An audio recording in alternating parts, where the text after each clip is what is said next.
Good morning students. आप लोग अच्छे से वीडियो घर पे देख रहे होंगे और काफ़ी बच्चों के मैसेज आए हैं मुझ तक कि बहुत अच्छे से समझ में आ रहा है। Thanks for appreciating the videos. Last time we have discussed triangle law of vector addition, polygon law of vector addition and parallelogram law of vector addition. Today we will find the magnitude and direction of resultant vector using parallelogram law of vector addition. How can we find the magnitude of resultant vector?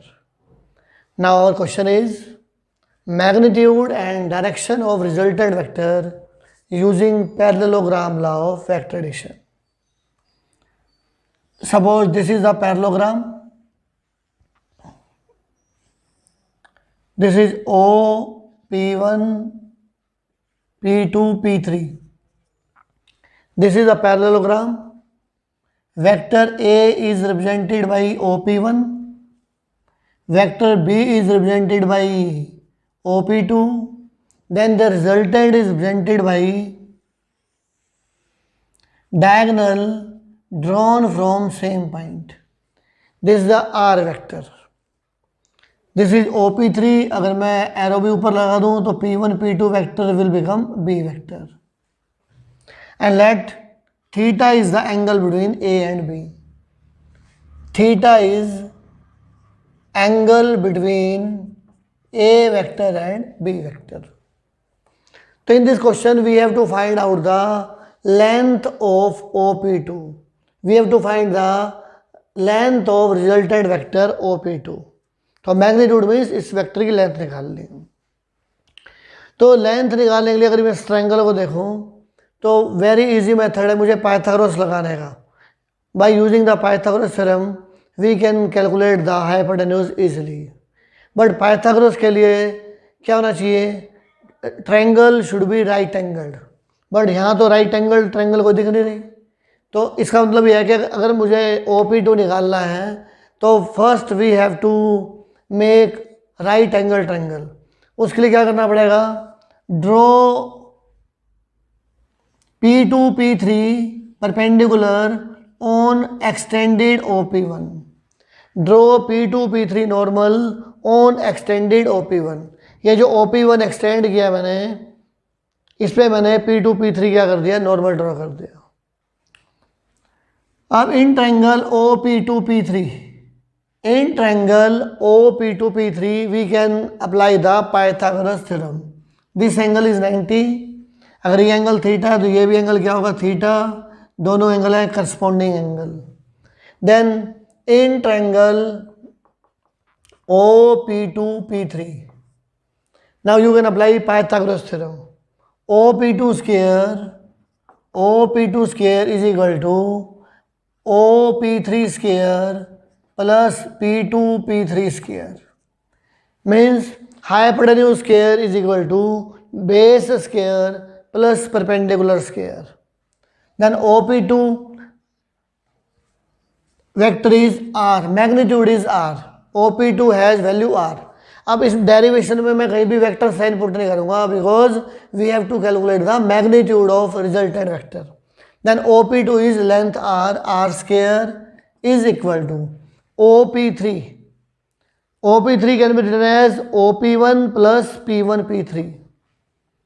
OP1 plus P1 P3 whole square plus P2 P3 whole square. From diagram OP1 is equal to A, magnitude of A vector, P1 P3 and P2 P3 we don't know. तो हमारा main motive क्या है? P2 P3 और P1 P3 की value find out करना and put values in equation number 1, then we will get the answer. In triangle P1 P2 P3, in triangle P1 P2 P3, what is cos theta? Cos theta होता है base upon hypotenuse. तो base is P1 P3 and hypotenuse is P1 P2.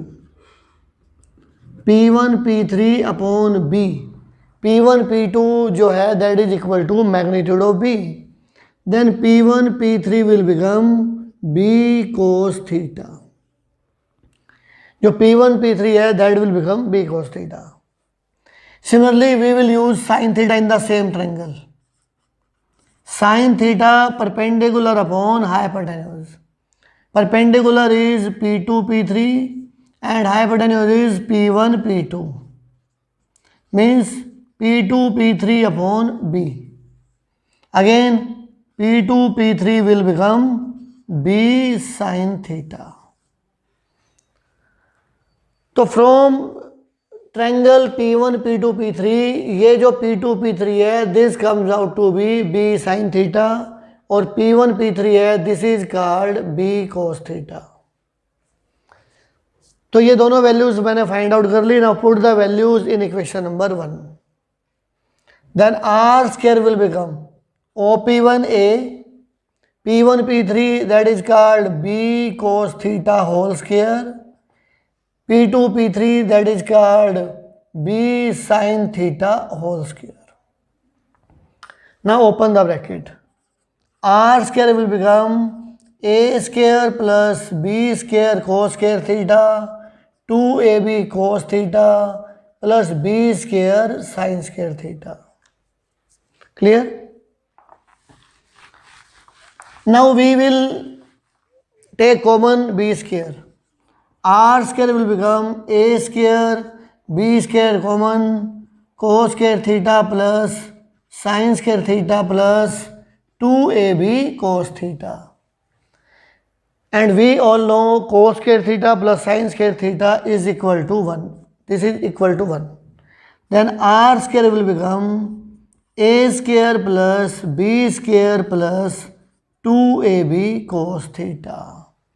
And R vector will become A square plus B square plus 2AB cos theta. This is the magnitude of resultant vector. And this magnitude depends upon angle between A vector and B vector.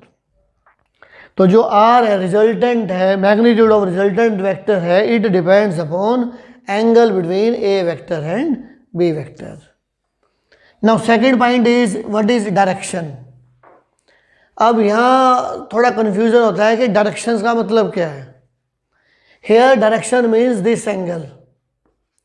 ये जो angle है alpha between R vector and A vector, this is the direction of resultant vector with respect to A vector. Direction का मतलब we have to find the angle. मैं angle alpha भी निकाल सकता हूँ और एंगल बीटा भी निकाल सकता हूँ. Beta is the angle between R vector and B vector and alpha is the angle between R vector and A vector. तो हम लोग निकाल रहे हैं अल्फा. अल्फा का मतलब डायरेक्शन. तो alpha is angle between R vector and A vector. तो अल्फा, तो डायरेक्शन से कंफ्यूज नहीं होना. तो डायरेक्शन का मतलब you have to find the angle between resultant vector and A vector. तो अल्फा की वैल्यू निकाल दी. तो in triangle OP2P3, in triangle OP2P3 use tan alpha. tan alpha आएगा perpendicular upon base. Perpendicular is P2P3 and base is OP3. tan alpha P2P3 है B sin theta, बिल्कुल clear है B sin theta. And OP3 क्या होगा OP1 plus P1 P3. तो directly मैं लिख रहा हूँ A plus B cos theta, A plus B cos theta. तो this the value of tan alpha. तो tan अल्फा बन जाएगा B sin theta upon A plus B cos theta. तो हमें ये अल्फा निकालना है. एंड वन मोर पॉइंट, जो अभी 11th क्लास में आप लोग नए आए हो, तो एक होता है इनवर्स ट्रिग्नोमेट्रिक फंक्शन. वो मैथमेटिक्स से पढ़ोगे. तो मैं आपको बता रहा हूँ कि if you want to find the value of alpha, alpha will become, 10 को इधर ले जाओगे तो क्या बन जाएगा 1/10. तो 1/10 का वो लिखते हैं हम tan inverse B sin theta upon A plus B cos theta. This is the value of alpha. Alpha is equal 1/10. 1/10 कुछ नहीं होता, that is return as tan inverse B sine theta upon A plus B cos theta. तो जो inverse trigonometric function होते हैं, जब आप trigonometry पढ़ोगे मैथमेटिक्स में और क्लियर होगा, या न्यूमेरिकल्स करेंगे तो मैं क्लियर करूँगा। अभी आपको याद रखना है tan alpha is equal to B sine theta upon A plus B cos theta. तो this is the direction of resultant vector. तो direction means angle between R vector and A vector. Now we will do numericals based on these formulas. Resultant vector R will become a square plus b square plus 2ab cos theta under root. And tan alpha will become b sin theta upon a plus b cos theta. This is the magnitude of resultant vector and this is the direction of resultant vector. Question is, if two equal vectors have their resultant equal to either, then find angle between these two vectors. So we have to find the angle between two vectors. Now from this equation, r square is equal to r square plus